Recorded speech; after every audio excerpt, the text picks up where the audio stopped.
Welcome to RPG Book Club, a podcast where we play a little bit of a video game and talk about how it makes us feel. I'm Sam. I'm Bernard. And today we'll be continuing our coverage of Panzer Dragoon Saga, playing until we reach the end of Disc 2. Before we get started, how was your week, Bernard? I, as you know, have been replaying Fire Emblem Three Houses. This is my first time playing it since it came out. When it came out, I played through it several times, and it was all I did for like 2 months. But since I never played it since then, that means I never played the DLC, which is a second shorter campaign. That's like a side story that is really stupid. Okay. And I played on hard mode, classic mode, because if you want in Three Houses at least, if you want a traditional Fire Emblem experience, that's what you play on. It's hard mode, classic mode. There's also maddening mode if you want a really hard mode, but the normal Fire Emblem traditional experience is hard mode, classic mode. So I played it on hard mode, classic mode, and holy shit, the DLC is so fucking hard. Every single map, I had a moment where like reinforcements would come in or something, or just something would happen, and I was like, how the fuck am I supposed to do this? But I did it. I won. I beat all the maps, and it felt really good. Good. The story is so dumb. The concept is, the game, your base of operations is this big place called Garagmok Monastery. The concept for the DLC is, what if there was a secret town underground underneath Garagmok Monastery where the outcasts live? I'm like, okay. And the new characters are pretty dumb, and it's silly, but man, the gameplay was really fun. Those were some really good maps. Nice.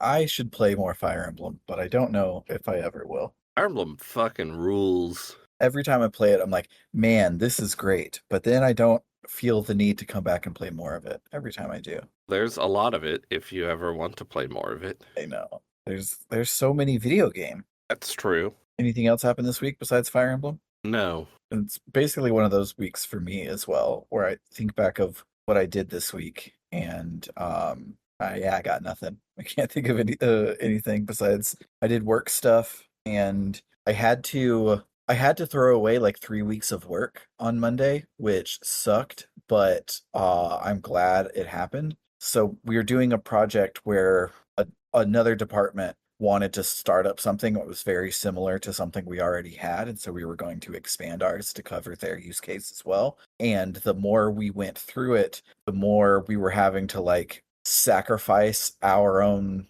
stuff to make theirs work better. And in the end, we were like, let's just not do that, and we'll just build them their own thing and keep ours separate. And so I had to throw away all of the combining work I did, but I'm now glad because I don't have to deal with their garbage. They can have their own little thing that they ruin, and mine will still be fine. Okay.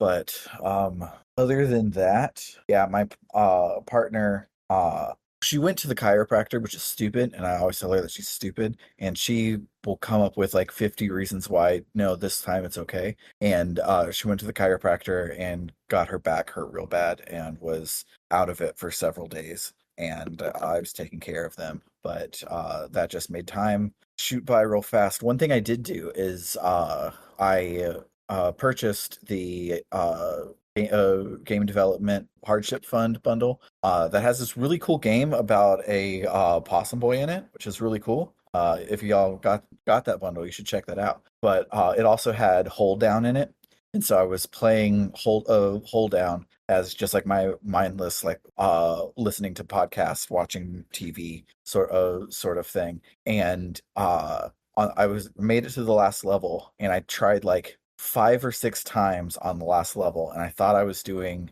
really, really good, and I couldn't beat it like 5 times in a row. And then it was on the 6th time where I noticed that it said it was an endless mode.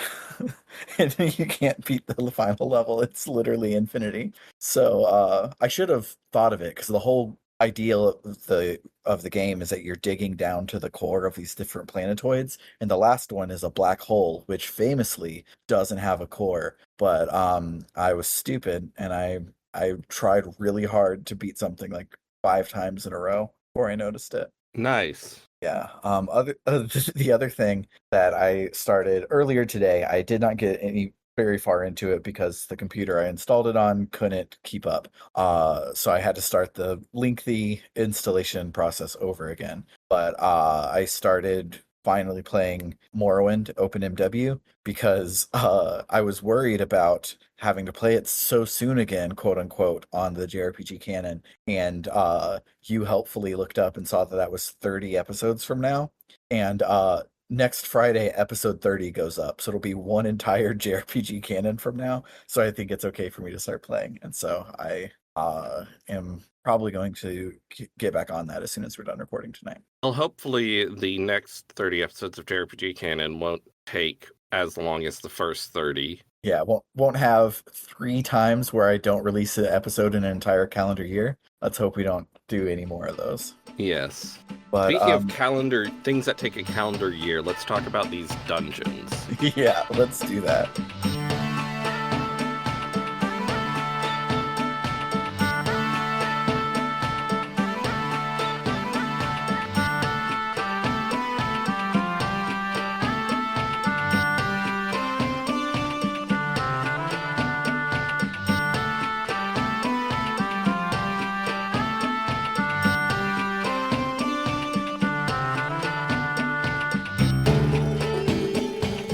After our fight with the mysterious girl from the excavation site, it's time for the part of the JRPG where you don't really have a clear immediate goal, so you just sort of go around for a bit. Edge returns to the caravan where he hears about the Zoa Forest, which is said to be protected from monsters by the powers of the gods. So there's a village there where you don't get eaten by monsters. And Edge is like, that sounds cool. Let's go there. When we get there, we hear vague talk about a holy district that we can't get into because it's a special place for special rich holy people. I don't know if this will be important later or if it's just flavor and to give us the idea that this place is bigger than it is. A bartender tells Edge that Kramen's fleet passed by and they're looking for a ruin called the Tower. He gives Edge a photograph of the tower and says that he got it from a local guy named Pete. Pete is spelled Paet. I did not listen to how they pronounce it in the dialogue, but I like to pronounce it Pete. Yeah, he feels like a Pete too. He's an asshole is what he is. Pete hangs out in a very well-hidden corner of town, tinkering with ancient machinery. I don't know if I'm just an idiot, but it took me so long to find him, even though they give you directions. Did you have trouble finding Pete? This town is probably the worst JRPG town I've ever interacted with. Okay, so, thank you. I get into the bar, and when I first show up the first time, it's nighttime, and I only know this because I get into the dark and they say, "Hey, it's nighttime right now," because this place in particular has a very bright nighttime skybox, and it's not particularly dark. During the daytime, it's very, very bright, and once I saw it in the daytime, I could tell the difference between the two. But when I arrived, I just thought this was like a moody looking town, and so I get in there, and they were like, "Oh yeah, he's here in the liberal district with us. He's not in the holy district." And the town, the door that leads to the holy district isn't obvious that that's not just like another door out of town. It looks just like the door you came into town on. And so the half of the town that we're on is divided in two, where like you have to go through a tunnel or like exit through the top floor of the bar to get to the other side. So I thought that was the holy district, and I didn't need to be looking over there. So I was looked forever on one half of the liberal district to try and find him, and then I couldn't find him. So I just explored elsewhere, and Pete isn't there at nighttime. So when I did actually find the place, I'm like, oh, cool, look at this like airship thing. This seems like it's important. Why can't I interact with anything? I then had to come back the next day and get lost some more until I did eventually find him. I intuited that that big door that's locked led to the Holy District, but I still had a lot of trouble finding Pete for my own reasons. There's a gatekeeper you can ask for directions, and the way he gives you directions is so weird. Like, you ask, "Where's Pete?" and he says, "Pete is in the morning will be in the machinery storage area." And then you're like, "Where's the machinery storage area?" And he's like, "The machinery storage area, you can get there by going through the tunnel or the passage and then turning right at the wall. And then you ask, how do I get to the passage? So you're getting your directions sort of in reverse. And also, if you ask me, the directions don't make fucking sense with the actual No, geometry of the town. definitely not. So, and it's like a very narrow passage between two walls that you have to spot, and you can't just swing the camera around with the right stick to see everything all the time, so it's easy to miss stuff like that. Yeah. So I already had negative feelings going into my interactions with Pete, but it will turn out he is an asshole anyway. True. Edge eventually finds Pete and asks where the tower is so he can find Kramen there and kick his ass. But Pete is an asshole and refuses to tell Edge anything unless he first goes to this dangerous place called Georgius and finds some parts for the tiny airship he's working on. Not like any parts in particular, just some parts, as long as they're good. There's like this meme about, why hasn't he texted me back? And then there'll be a panel or whatever of the guy being like, he's been spending 5 minutes trying to spell gorgeous. So I was like trying to piece together a meme of like, why hasn't Edge gotten my airship parts? And then Edge has been spending 5 minutes trying to spell Georgius. But I decided not to actually make an image for that because that's very abstruse. Yes, it works better in audio than it does in image, apparently, oddly enough. Yes, because if I just posted it, I can't include the self-deprecating aspect. Yes. So Edge goes to Georgius and does a sort of a dungeon, which results in a giant airship rising from the ocean. It might look familiar if we've played Panzer Dragoon 2 Zwei. I have not. Well, it's a good video game. That's what I hear. Edge grabs some airship parts from under the airship and returns to Pete, who says these parts are dog shit and Edge probably didn't even go to Georgius, so try again, punk. If you want something in particular, you should ask for something in particular. I think Edge even says like, "Oh, that big ass airship looks really cool, but like here are these parts." And he just said he wanted some of them, so this counts. And it's not even like you can look around more. It takes you to the town. It takes Yeah, you. which is annoying because there's lots of, I don't know what to call them, but chests that you Yeah. can open. But if you go straight for the one in the center that clearly has the item you're looking for, it takes you back to town, which is nice. But I didn't want to miss all those chests. But anyway, Edge goes back to Georgius because Pete is an asshole. It looks like someone has entered the ancient airship, so Edge heads inside too. He finds Imperial soldiers inside and is immediately spotted. Unfortunately, he's on foot, and there's no on-foot battle system, so he can't fight back. The soldiers take him prisoner on one of their ships and interrogate him. They're convinced he's working for Kramen. While doing the good cop routine on Edge, one Imperial narc reveals that the tower that Kramen is looking for is a destructive force said to have burned 3 continents in a night. That's a lot. That's a lot. The good cop routine doesn't work because Edge doesn't know anything. So they try torturing him, which also doesn't work because Edge doesn't know anything.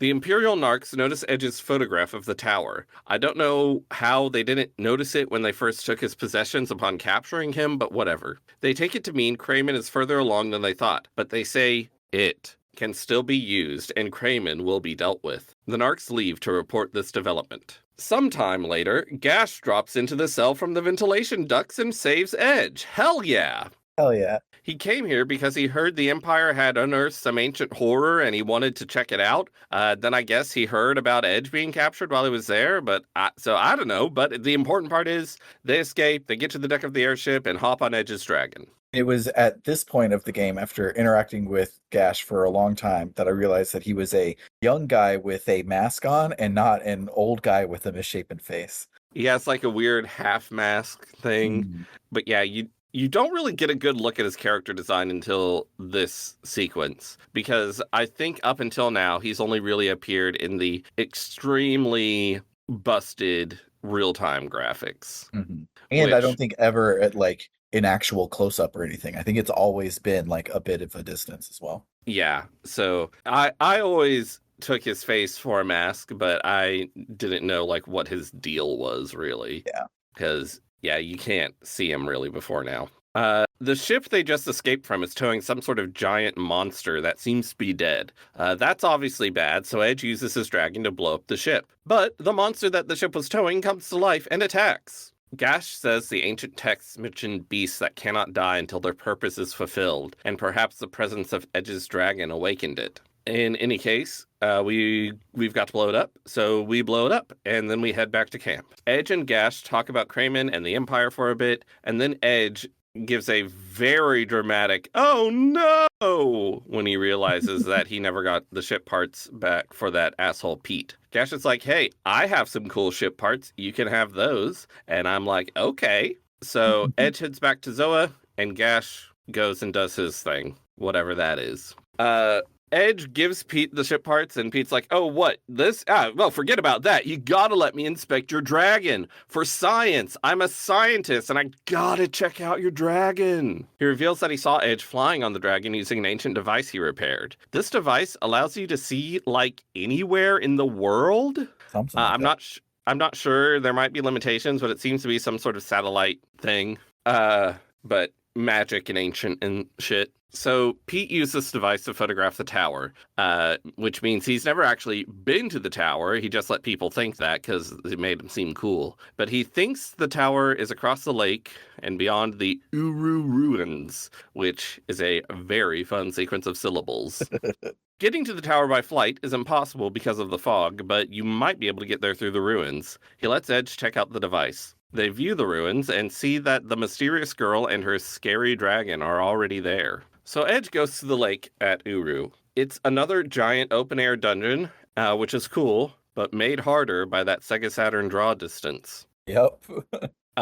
There's something sort of aesthetic about like flying along and mountains are popping in close to you the exact way they do. There's something cool about it, but not from a gameplay perspective. No. Not when you're exploring and trying to figure out where you are.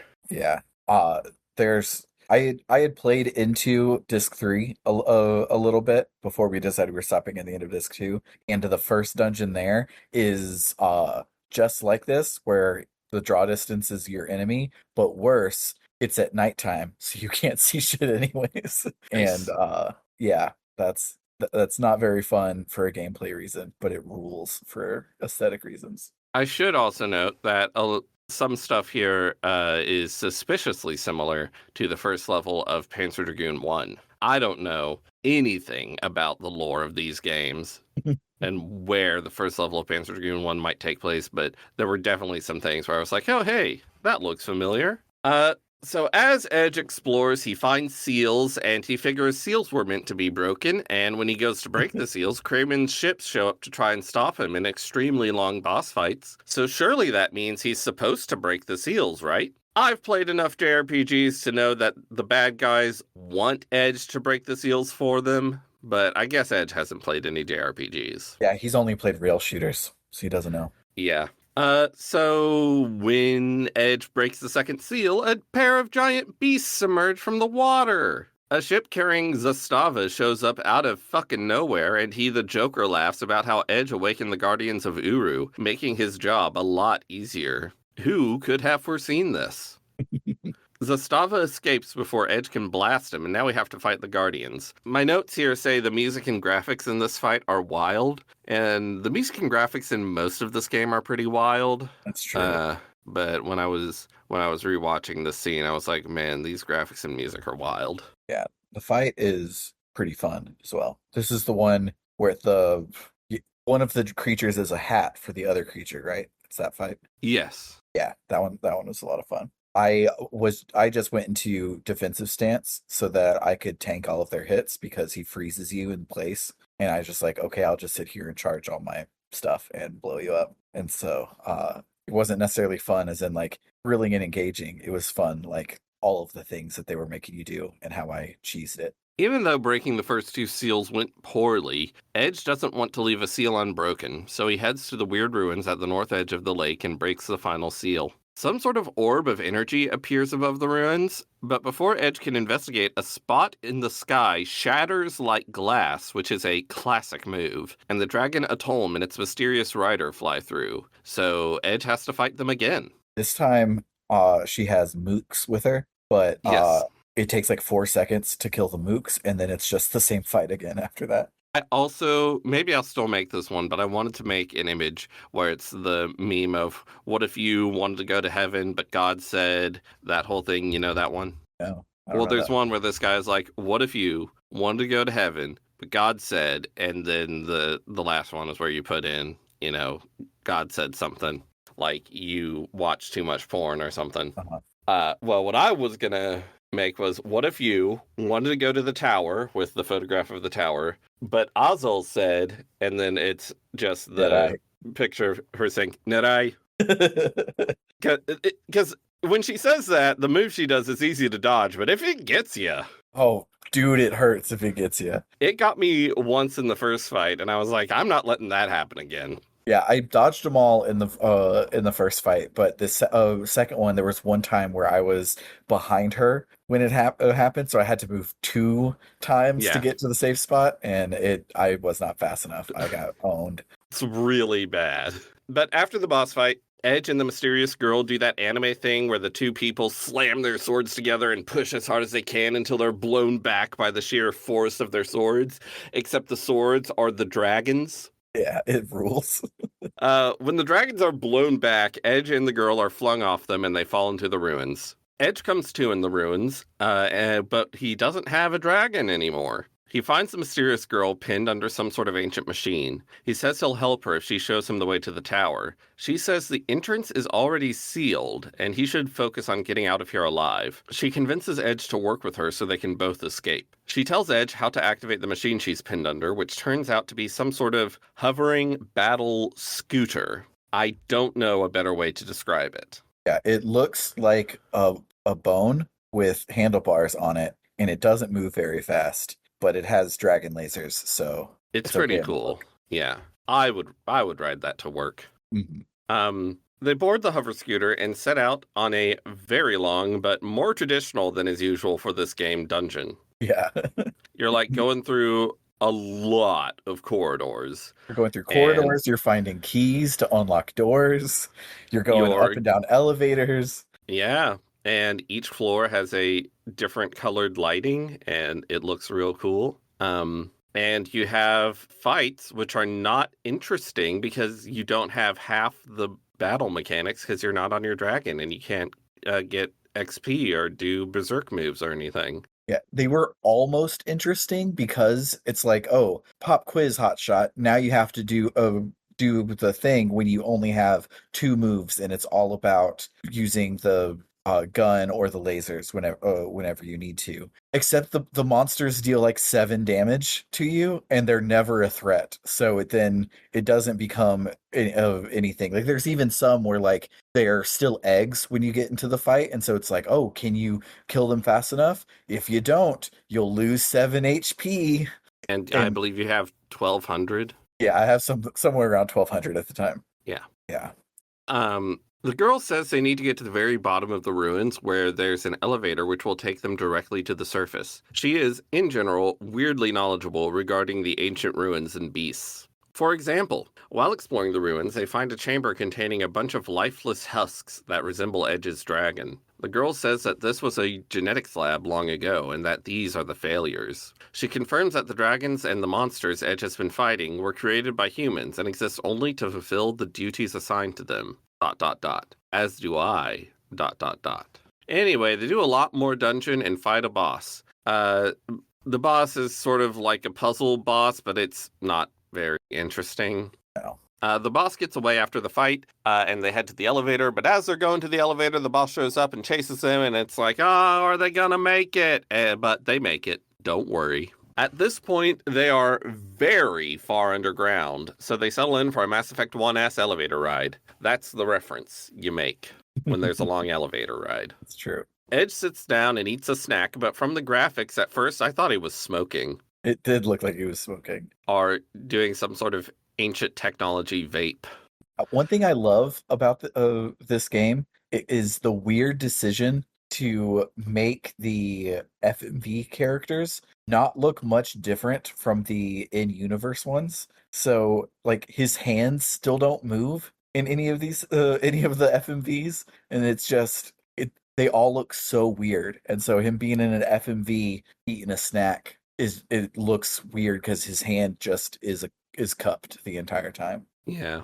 Edge offers some food to the girl, who declines, and then Edge is like, "Oh, I should ask what her name is so that Bernard doesn't have to keep saying the girl."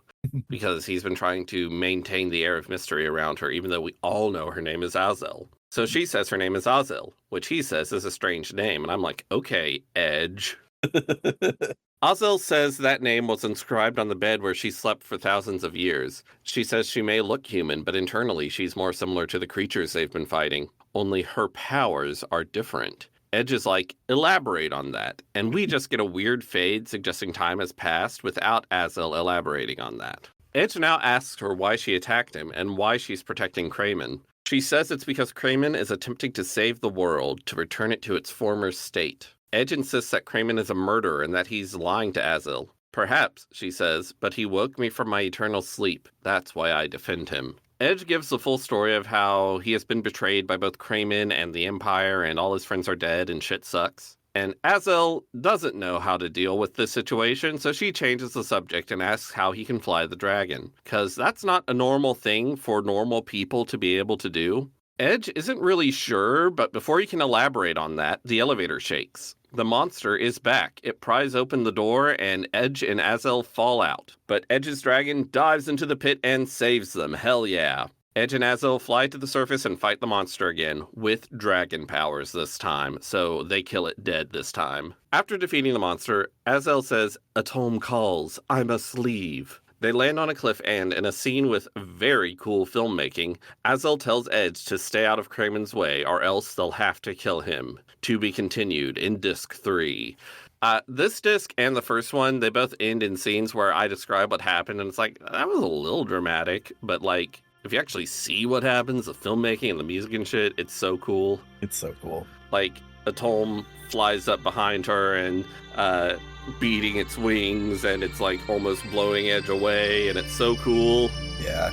But if I just say what happens, it's like, okay, she says, "I'm gonna kill you," and leaves. Yeah.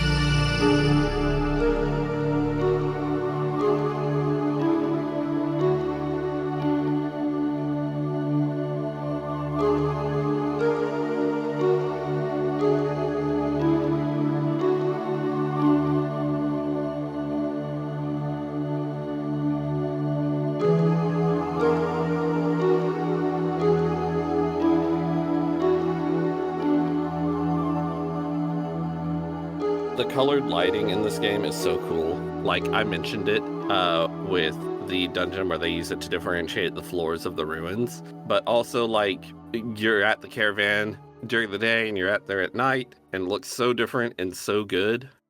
It looks so cool. I love it. This game, it has some busted 3D graphics, but also it looks really cool. Yeah. I also I think that the Saturn's lack of an alpha channel has grown on me, and I think that Dithered Shadows should have been the thing the whole time. I think maybe objectively trying to do a fully completely 3D game with a completely rotatable camera and everything, maybe that was too ambitious. Yeah. But I love it. And it's not like if they'd done it quote unquote right, the game would have been a huge success and would have saved the Saturn and saved the Dreamcast, and we'd be living in a golden age of Sega still making consoles or anything. So it's like, it's not important that they did something too ambitious. It's charming and cool that they did something too ambitious. Yeah. On the episode of the Video Game History Hour that I was listening to about the guy that basically was writing a thesis about the fall of Sega in the 90s, one of the things that he found out while doing all of his research is that nothing could have saved Sega because of the different ways that American businesses tracked assets and liabilities and the way that Japanese businesses did it. So everyone in Japan was like, hey, because of our math, we are doing great. We sold all of these consoles to the stores. That's great. But then in America, they're like, yeah, but we have to buy them back if they don't sell, and we have all of this stuff on hand. That is a liability. It is not an asset. So it literally was just in Japan, they were like, this is all positive numbers. And in America, they're like, these are all negative numbers. And turns out the American math was closer to right, and there was basically nothing they could have done despite making a kick-ass Saturn and a kick-ass Dreamcast. There's just was no way out of it. So Yeah. yeah, And of course, there's the aspect of, the Dreamcast was chugging along, and then the PlayStation 2 comes out and is a DVD player. yeah, And it's like, well, yeah. Dreamcast ain't a DVD player. Nope. But we're not here to relitigate the fall of Sega. We're here to talk about Panzer Dragoon Saga, That's right. which is a cool video game. It really is. I think that I might just be bad at the game. I feel like I do something like so good, and I take no damage, and I figure out the puzzle, and everything's great. And then the game says close call. I'm like, oh. And then there'll be one time where like I take lasers to the face, and it's like excellent. I'm like, I have no idea. I have no idea what it wants from me. I think the rating system is just a little loosey-goosey. Yeah. I don't think we should take it very seriously. No. There was some particular battle thing that happened that I thought was really cool this week, but I can't remember what it was off the top of my head. Battle system continues to be a mix of fun and engaging, but also like not really very hard or complex, which, I don't want all my games to be like that. I mean, I was talking earlier about how I love hardcore Terror Instinct, True Doom, Murderhead, Fire Emblem, but I'm really enjoying the sort of chill engagement of this game. Yeah, I really liked the dungeons this week. The dungeons were cool, but wow, they took a while. Yeah, the tornado half dungeon thing, I don't even know what I was supposed to be doing. I kind of was just blowing stuff up, and then the dungeon was over. No idea what that one was all about. But the huge open air one where you had to like maneuver the ruins and then go through it and then do a boss fight and then go through it again and then do a boss fight and then all of that. That one was just very aesthetic. Yes, it was beautiful. Again, it would have been genuinely a lot easier and more pleasant if I could have seen Mhm. anything. Mhm. But the concept of these open air dungeons, of which we've had a couple so far, is really neat. It's not like what you see in most JRPGs, so I'm enjoying them a lot. Yeah. We were thinking of doing Disc 2 and Disc 3 and having this be a 3-episode series, but Disc 2 ended up, like, looking at walkthroughs and stuff, it's like, you go 4 places, so Disc 2 is probably not very long, but, a fair bit happens, but also just these 2 dungeons are real long. Yeah, both of these dungeons deserve to be an entire disc of a JRPG. And then you also have the tiny half dungeon at the Tornado in Georgius, which, Also yeah, existed. I'm not sure what the puzzle is. I just know I had to try it a few times because, yeah, I did it the first time, and as I was blowing stuff up, I suddenly got into a fight that was extremely difficult and killed me. And then I did it again, and I didn't get into that fight. So I think one of the things, like zooming around the tornado, just if it hits you, then you're toast. Yeah. I don't know. You just blow stuff up, and eventually you win, just like a lot of video games. Yeah. I love the conceit that this game requires because there's no battle system off of your dragon, but every single hallway in every single one of these old ruins has to be big enough to put a dragon through it. And I just think that that's neat. Like in the very first dungeon of the game with going through the archaeological dig or whatever, you're cutting through these mines in the mountains. It's like why would they make these this big? Mine shafts are notoriously like claustrophobic. Why would they make them big enough to fly a dragon through? But they did, and Yeah. it's fun. Every piece of media, but specifically video games, have one thing that's like stupid and is only there because it needs to happen for it to be a video game. Like a famous one is in BioShock Infinite. People travel using gloves that grab onto rails because it's fun to do that in a video game, not because that anybody would choose to do that to go about their daily lives. And this is the same one where it's like, oh yeah, all of these buildings are gigantic in scale because you have to put a dragon in there. And that is the reason Bioshock Infinite is a silly game. Yes, it's the only one. I'm thinking fondly back to how mad Bioshock Infinite made me in 2013. I I think back frequently to how much it like pulled one over on me, and I finished it. I was like, wow, that was great. And then I like tried to articulate why, and I couldn't at all. I was like, oh, maybe it's just it's fun to blow people up sometimes, and I got distracted by blowing people up. I mean, you certainly can blow people up in that game. That game is shockingly violent. It's very violent. And I love blowing dudes up in video games. Panzer Dragoon Saga. It's a video game. Yes. It is one of the video games of all time. I am glad that I'm not exactly sure what the when you get into fights in the underground ruins dungeon, how that works exactly. It doesn't seem to be exactly just you go past this zone and suddenly you're in a fight, but it also doesn't seem to be truly random. I'm not sure exactly what it is, but I do appreciate that it wasn't just like completely random encounters because one, the encounters aren't very fun. Two, I got turned around a lot in that dungeon because I'm bad with directions and Yeah, there'd be times where there would be stuff on the floor, like it looks like corpses or something, and then as you go past them, monsters would come out. But there were also times where that didn't happen. So I yeah. don't know if it was the times that it didn't happen was the game playing with me. Because I do know there was one time where I drove past the corpses and it didn't happen, but as I turned around the corner, they like jumped out from the corner. So I think they were trying to mess with me. All I know is that it only happens once. So once you clear out the fight that's in that area, it doesn't show up there again. Yeah, yeah, this game is cool. Yeah, this game is so odd and just everything about it is not quite just it doesn't feel like it's copying anyone. It is very much in an established genre, but it doesn't feel like it is copying anyone's homework.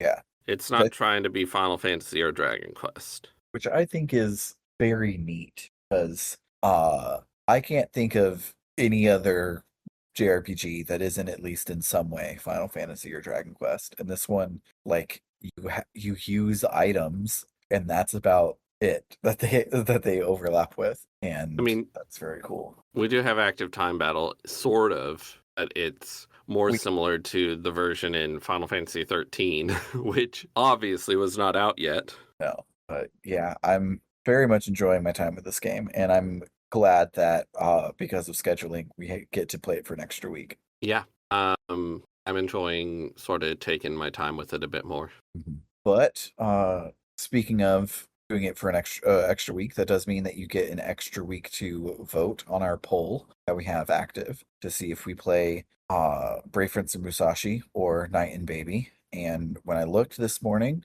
Brave Prince and Musashi was kicking ass. And it's probably still true because it was kicking ass so hard. But I am going to double check right now to see if there's been an upset. No, And there it's has not. it's possible there won't be another week because we might find out nothing fucking happens in disc 3. I don't expect that to be the case. Yeah, yeah, because disc 2 and disc 3 both say like you go to these four places and have these five cutscenes. But disc 3 could actually be that where you go to four places and have five cutscenes, or it could be you go to four dungeons as long as this one was. So Yeah. you could say, And also, I mean, this week also had very long cutscenes. When we got to the underground ruins, there was a lot of just Azel and Edge talking. but yeah. So if you hate Tetsuya Nomura and you don't want us to play another one of his games, you should go to www.rpgbook.club and drop us a donation and vote in the poll so that we can play Guardian Crusade / Night and Baby. And while you're there, you will get access to our bonus feed filled with after shows for every episode, as well as bonus seasons of the show, such as Tales of Podcastia and The Escape Pod. And if you up your donation to $5 or more each month, you can become one of our warriors and get your name read at the end of every episode, a little like this. Shoutouts to Dragon Slayer 19, Freddie Rodriguez, and JFro Prime. And then if you really, really love us and you want to be a luminary, you can donate $20 or more a month and get a short one-sentence shout-out or advert right at the end of each episode, kind of like this. Shoutouts to El Tantavi, who wants you to check out Aftermath.site, a worker-owned reader-supported news site covering video games, the internet, and the cultures that surround them. And then shoutouts to Kildranas, who says check out Desert Bus for Hope. It's a charity marathon event coming up on October 23rd.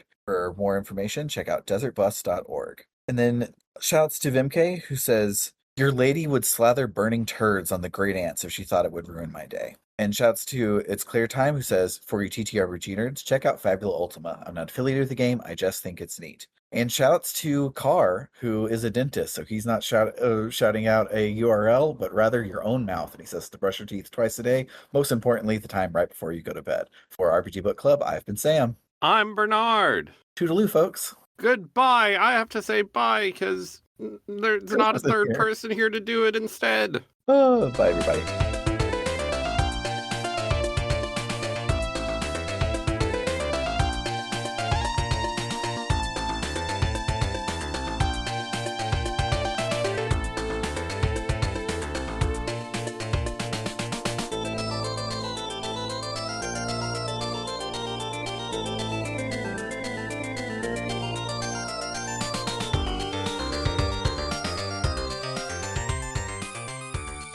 This is a crazy sentence that I just saw on the Brave Fencer Musashi Wikipedia page. After the game was done, the team was merged with those behind Parasite Eve 2, Mana, and Chrono Cross to make Final Fantasy XI. What a strange pedigree Final Fantasy XI had. That is bizarre. Brave Fencer Musashi, Parasite Eve 2, Mana, and Chrono Cross?